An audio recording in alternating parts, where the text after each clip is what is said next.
সুস্থ হলে বোঝা যায় সুস্থতা আল্লাহর পক্ষ থেকে দেওয়া কত বড় একটি নেয়ামত।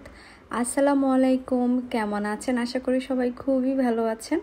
আজকে সকাল থেকে ব্লগটা শুরু করে দিলাম। সকালে এখানে আমার নাস্তাটা রেডি করে নিয়েছি। এখানে ডিম ভেজে নিয়েছি আর সাথে রুটি ছিল, সাথে হচ্ছে গরুর মাংসের ঝুরা গরুর মাংস ছিল। তো সকালে নাস্তাটা কমপ্লিট করে চলে এসেছি একটু ক্লিনিকে। এখানে আজকে একটু ডক্টর দেখাবো। তো অসুস্থ হলে আসলে আমরা সবাই বুঝতে পারি যে সুস্থতা কত বড় নিয়ামত। এছাড়া আমরা বুঝতেই পারি না, আমরা ভুলে যাই। ইভেন অসুস্থতার দিনগুলো কিন্তু কাটতেও চায় না, এক একটা দিন বছরের মতো করে যায়। অনেক কষ্ট হয় দিনগুলোতে। আর যারা বাচ্চার মা তাদের তো কথাই নেই, তাদের তো কষ্টের শেষই হয় না। কারণ একটা বাচ্চাকে দেখাশোনা তার মায়ের থেকে বেশি আর কেউই করতে পারে না। আর সেই মা যখন অসুস্থ থাকে তখন কিন্তু আরও বেশি কষ্ট হয়। তো এখানে প্রথমে আমি স্লিপটা কেটে নিচ্ছি। এই হাতটি আমার জীবনের শেষ ভরসা। এই হাতটি না থাকলে হয়তো আরো আগে বেঁচে চলে যেতাম। জীবনে ভালো থাকতে হলে এমন একজন প্রিয় মানুষের প্রয়োজন, এমন একজন ভালো মানুষের প্রয়োজন যে সব সময় আপনার সকল বিপদ আপদ দুঃখ সুখে আপনার পাশে থাকবে। এই ক্লিনিকটা বনশ্রীতেই, আমাদের বাসার যেহেতু পাশে, খুব শর্ট করে আসা যায়। এখানে মা এবং বাচ্চা দুজনকে ডক্টর দেখানো যায়, দুজনের ডক্টরই আছে।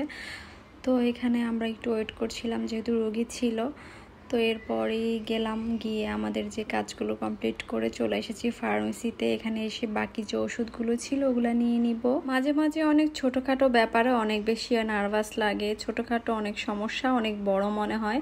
তো এখানে আমি আইসক্রিম খাবো, এখন খুবই আইসক্রিম খেতে মন চাচ্ছে। আর বাহিরে প্রচুর গরম, যার কারণে একটা আইসক্রিম নিয়েছি। এটা ছিল একদমই নষ্ট, মানে আইসক্রিমটা গলে গিয়েছে জাস্ট। এরপর আমি আরেকটা নিয়ে নিলাম আইসক্রিম, খুবই মজা চকবার। একটা সময় এই আইসক্রিমের জন্য আমার কতই না মন টানতো, আর এখন এত পরিমাণ খেয়েছি আর মন চায় না। আসলে সব সময় মানুষ যখন একসাথে অনেক কিছু পেয়ে যায় তখন আর সেই জিনিসের প্রতি আর মন থাকে না। তো সেটা খাবারের প্রতি বেশি হয়। যখন একই খাবার বারবার খাওয়া হয়, অনেকবার খাওয়া হয়, ইচ্ছা মতো খাওয়া হয়, তখন কিন্তু আর থাকেই না সেটা।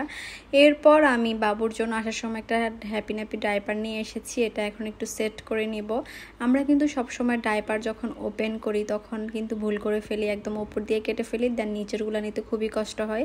যার কারণে আমি ডাইপারের একদম মাঝখান প্যাকেট কেটেছি, দেখতেই পেয়েছেন। মাঝখান দিয়ে কাটলে হয় কি, দুই পাশ থেকে আমি ডাইপার ইউজ করতে পারবো। আর যখন এক পাশ শেষ হয়ে যাবে আমি এটা কেটে ফেলতে পারবো। বাকি যে প্যাকেট ছিল ডাইপার ওটা আজকেই শেষ হয়ে গেল, দেন বাকিটা আমি ওপেন করে নিলাম। আজকের ভিডিওটা এ পর্যন্তই। সবাই ভালো থাকবেন, আর আপনাদের সাথে নেক্সটে দেখা হচ্ছে। সবাই দোয়া করবেন। আর এভাবে কিন্তু আপনারা বাচ্চার মায়েরা যারা আছেন খুব সহজেই কেটে ইউজ করতে পারেন। সবাই ভালো থাকবেন, আল্লাহ হাফিজ।